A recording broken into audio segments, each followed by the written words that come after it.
राधे राधे। कैसे हैं आप लोग? ईश्वर कृपा से आप सब अच्छे होंगे। ईश्वर सब पे कृपा बनाए रखे, सबका कल्याण करें। आज हम बताने जा रहे हैं श्रीमद् भागवत महापुराण के पंचम स्कंद का पहला अध्याय, प्रियव्रत चरित्र।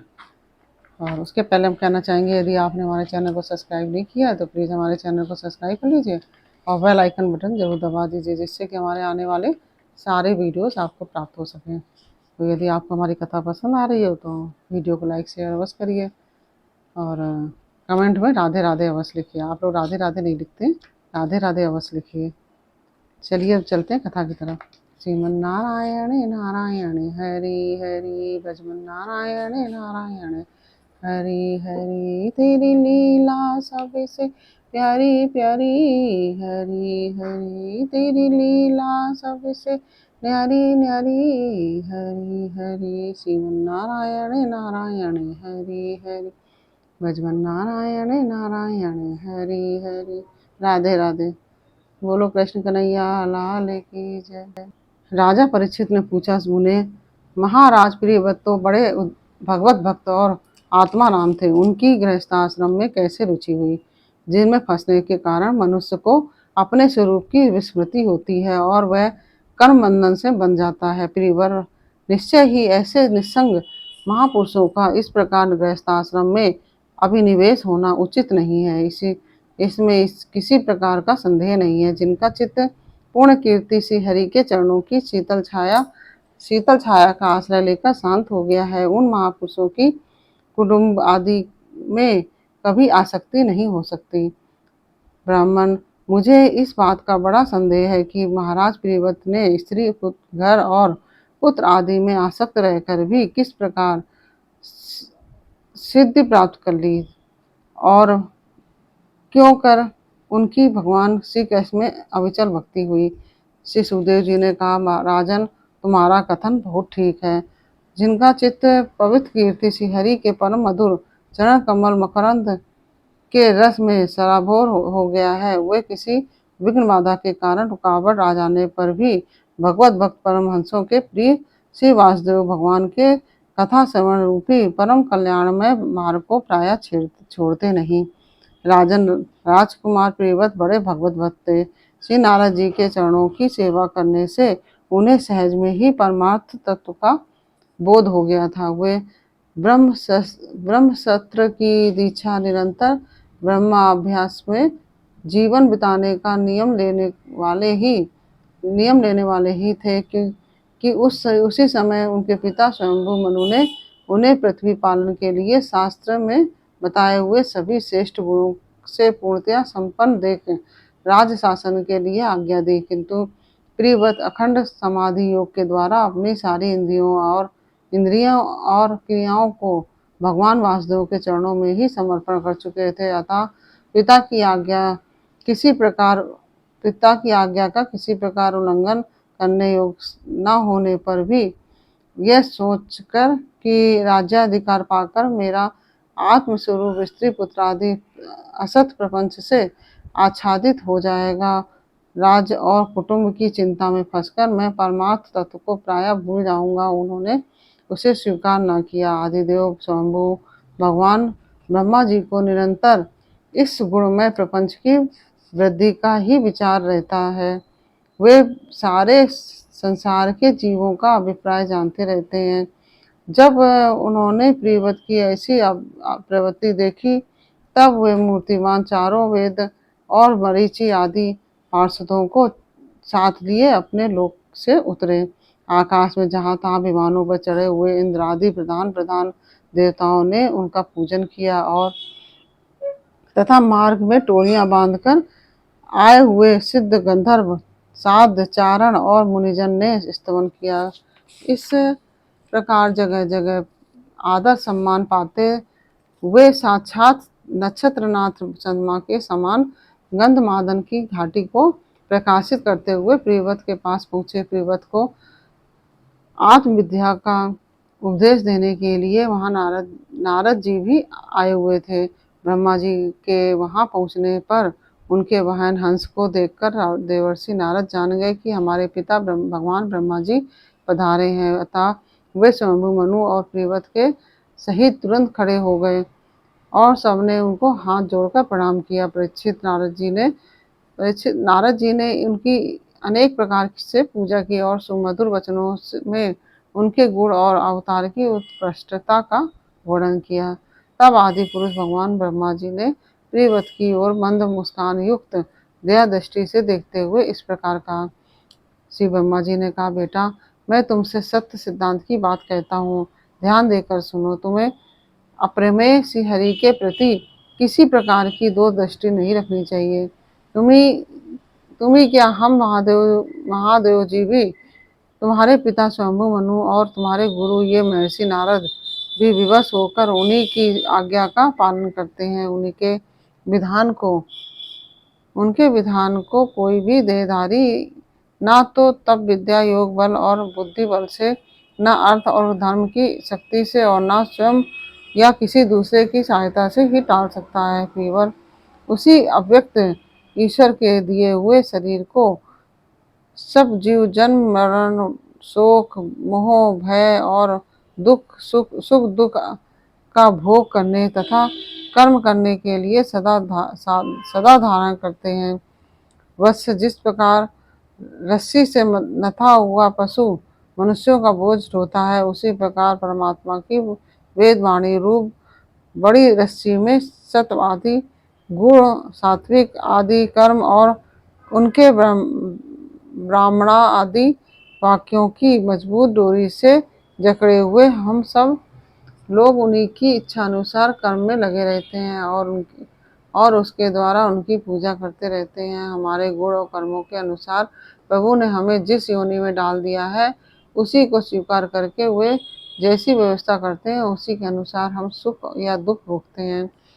हमें उनकी इच्छा का उसी प्रकार अनुसरण करना पड़ता है जैसे किसी अनदेखो आंख वाले पुरुष का।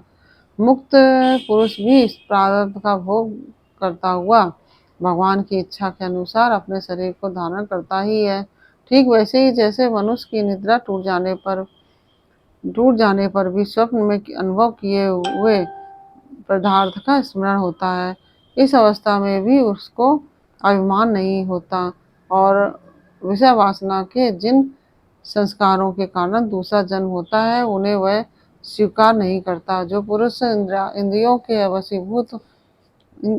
वशीभूत है, वह वन वन में विचरण करता रहे तो भी उसे जन्म मरण का भय बना ही रहता है, क्योंकि बिना जीते हुए मन और इंद्रिय रूपी उसके 6 शत्रु कभी उसका पीछा नहीं छोड़ते। जो बुद्धिमान पुरुष इंद्रियों को जीतकर अपनी आत्मा में ही रमण करता है, उसका गृहस्थाश्रम भी क्या बिगाड़ सकता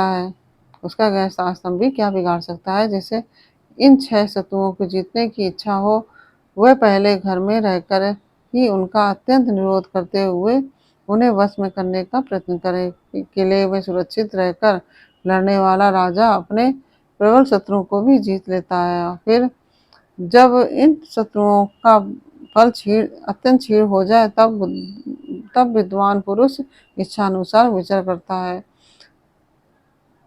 तुम यद्यपि श्री कमलनाथ भगवान के चरण कमल की कली रूप किले के आश्रित रहकर इन 6 शत्रुओं को जीत चुके हो, तो भी पहले उन पुराण पुरुष के दिए हुए भोगों को भोगो। उसके बाद निसंग होकर अपने आत्मस्वरूप में स्थित हो जाना। श्री सुखदेव जी कहते हैं, जब त्रिलोकी के गुरु श्री ब्रह्मा जी ने इस प्रकार कहा, तो परम भागवत प्रियव्रत ने छोटे होने के कारण नम्रता से सिर झुका लिया और जो आज्ञा ऐसा कहकर बड़े आदर पूर्वक उनका उपदेश सिरोधार किया। तब स्वयंभू मनु ने प्रसन्न होकर भगवान ब्रह्मा जी की विधिवत पूजा की। इसके पश्चात वे मन और वाणी के अविषय अपने आश्रय तथा अव्यवहारातीत परब्रह्म का चिंतन करते हुए अपने लोक को चले गए। इस समय प्रियव्रत और नारद जी सरल भाव से उनकी ओर देख रहे थे। मनु जी ने इस प्रकार ब्रह्मा जी की कृपा से अपना मनोरथ पूर्ण हो जाने पर देवर्षि नारद की आज्ञा से प्रियव्रत को संपूर्ण भूमंडल की रक्षा का भार सौंप दिया और स्वयं विषय रूपी विषैले जल से भरे हुए गृहस्थ आश्रम रूपी दुस्तर जलाशय की भोगेच्छा से निवृत्त हो गए। अब पृथ्वीपति महाराज प्रियव्रत भगवान की इच्छा से राज्य शासन के कार्य में नियुक्त हुए। जो संपूर्ण जगत को बंधन से छुड़ाने में अत्यंत समर्थ है, उन आदि पुरुष श्री भगवान के चरण युगल का निरंतर ध्यान करते रहने से यद्यपि उनके रोग आदि सभी मल नष्ट हो चुके थे और उनका हृदय भी अत्यंत शुद्ध था, तथापि बड़ों का मान रखने के लिए वे पृथ्वी का शासन करने लगे। तदंतर उन्होंने प्रजापति विश्वकर्मा की पुत्री बृहस्पति से विवाह किया। उससे उनके 10 पुत्र हुए। वे सब उन्हीं के समान शीलवान, गुणी, कर्मनिष्ठ, रूपवान और पराक्रमी थे। उनसे छोटी उर्जस्वती नाम की एक कन्या भी हुई। पुत्रों के नाम आग्नेय, इन्द्रजिह्व, यज्ञबाहु, महावीर, हिरण्यवेता, घृतपृष्ठ, सवन, मेधातिथि, वीतिहोत्र और कवि थे। ये सब नाम अग्नि के भी हैं। इनमें कवि, महावीर और सवन ये 3 नैष्ठिक ब्रह्मचारी हुए। इन्होंने बाल्यावस्था से आत्मविद्या का अभ्यास करते हुए अंत में संन्यास आश्रम ही स्वीकार किया। इन निवृत्तिपरायण महर्षियों ने संन्यास आश्रम में ही रहते हुए समस्त जीवों के अधिष्ठान और भवबंधन से डरे हुए लोगों को आश्रय देने वाले भगवान वासुदेव के परम सुंदर चरणारविंद का निरंतर चिंतन किया। उससे प्राप्त हुए अखंड एवं श्रेष्ठ भक्ति योग से उनका अंतःकरण सर्वदा शुद्ध हो गया था और उसमें श्री भगवान का आविर्भाव हुआ। तब देह आदि उपाधि की निवृत्ति हो जाने से उनकी आत्मा की संपूर्ण जीवों के आत्मभूत प्रत्यगात्मा में एक ही भाव से स्थित हो गई। महाराज प्रियव्रत की दूसरी भार्या से उत्तम, तामस और रेवत ये 3 पुत्र उत्पन्न हुए, जो अपने नाम वाले मनमंत्रों के अधिपति हुए। इस प्रकार कवि आदि 3 पुत्रों के निवृत्तिपरायण हो जाने पर राजा प्रियव्रत ने 11 अबुर्ध वर्षों तक पृथ्वी का शासन किया। जिस समय वे अपनी अखंड पुरुषार्थमयी और वीरशालिनी भुजाओं से धनुष की डोरी खींच कर टंकार करते थे, उस समय डर के मारे सभी धर्मद्रोही न जाने कहाँ छिप जाते थे। प्राण प्रिया बृहस्पति के दिन दिन बढ़ने वाले अमोद प्रमोद और अभ्युत्थानादि क्रीड़ाओं के कारण तथा उसके स्त्री जनोचित भाव लज्जा से संकुचित मंदहास युक्त चितवन और मन को भाने वाले विनोद आदि से महामना प्रियव्रत विवेकहीन व्यक्ति की भांति आत्मविस्मृत से होकर अब भोगों को भोगने लगे, किंतु वास्तव में ये उनमें आसक्त नहीं थे। एक बार इन्होंने जब यह देखा कि भगवान सूर्य सुमेरु की परिक्रमा करते हुए लोकालोक पर्यंत पृथ्वी के जितने भाग को आलोकित करते हैं, उसमें से आधा ही प्रकाश में रहता है और आधे में अंधकार छाया रहता है, तो उन्होंने इसे पसंद नहीं किया। तब उन्होंने यह संकल्प लेकर कि मैं रात को भी दिन बना दूंगा। सूर्य के समान ही वेगवान एक ज्योतिर्मय रथ पर चढ़कर धरती सूर्य की भांति उनके पीछे पीछे पृथ्वी की 7 परिक्रमाएं कर डाली। भगवान की उपासना से इनका अलौकिक प्रभाव बहुत बढ़ गया था।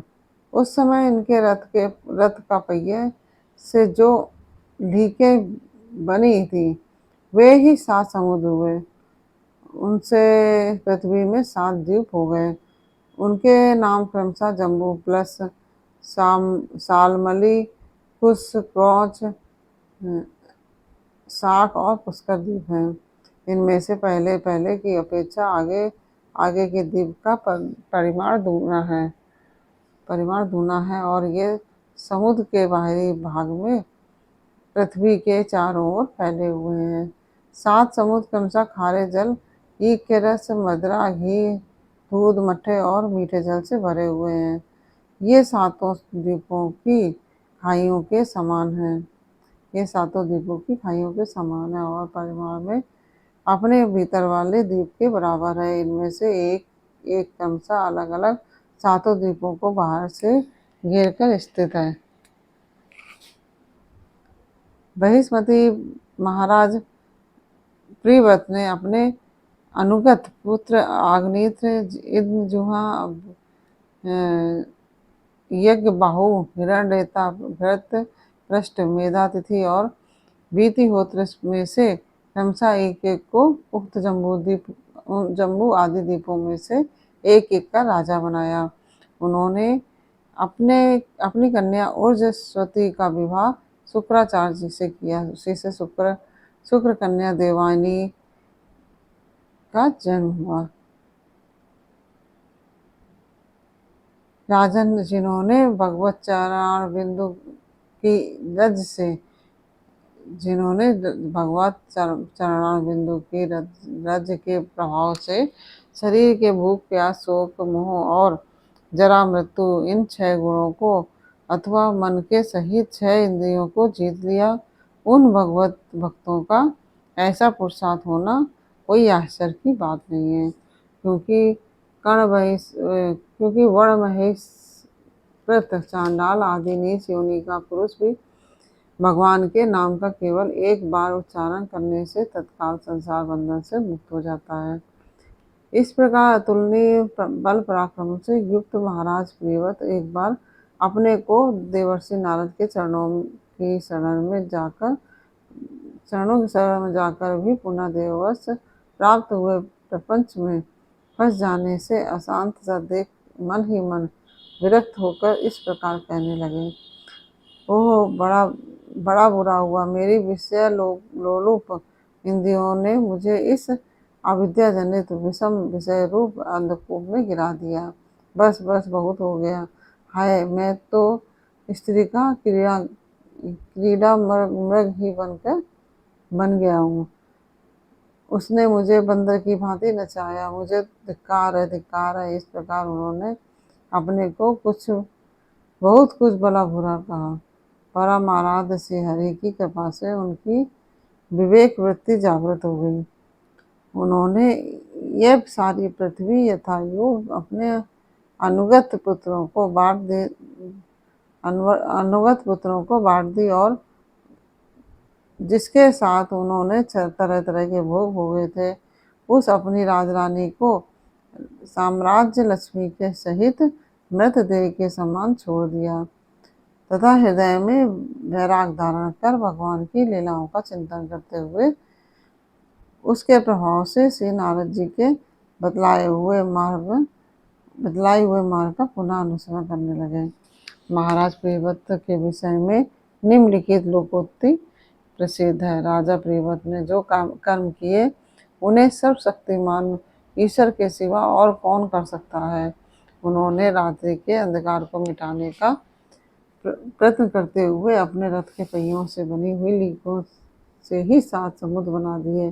प्राणियों के सुविधा के लिए, जिससे उन पर परस्पर झगड़ा ना हो, द्वीपों के द्वारा पृथ्वी के विभाग किए और प्रत्येक द्वीप में अलग अलग नदी, पर्वत और वन आदि से उसकी सीमा निश्चित कर दी। वे भगवत भक्त नारद आदि के प्रेमी भक्त थे। उन्होंने पाताल लोक के, देवलोक के, मृतलोक के तथा कर्म और योग की शक्ति से प्राप्त हुए ऐश्वर्य को भी नरक तुल्य समझा था। इस प्रकार यह पहला अध्याय पूर्ण हुआ। श्रीमन नारायण नारायण हरि हरि, भजमन नारायण नारायण हरि हरि। तेरी लीला सबसे प्यारी प्यारी, हरे हरे तेरी लीला सबसे न्यारी न्यारी, हरे हरे श्रीमन नारायण नारायण हरे हरे, भजन नारायण नारायण हरे हरे। राधे राधे।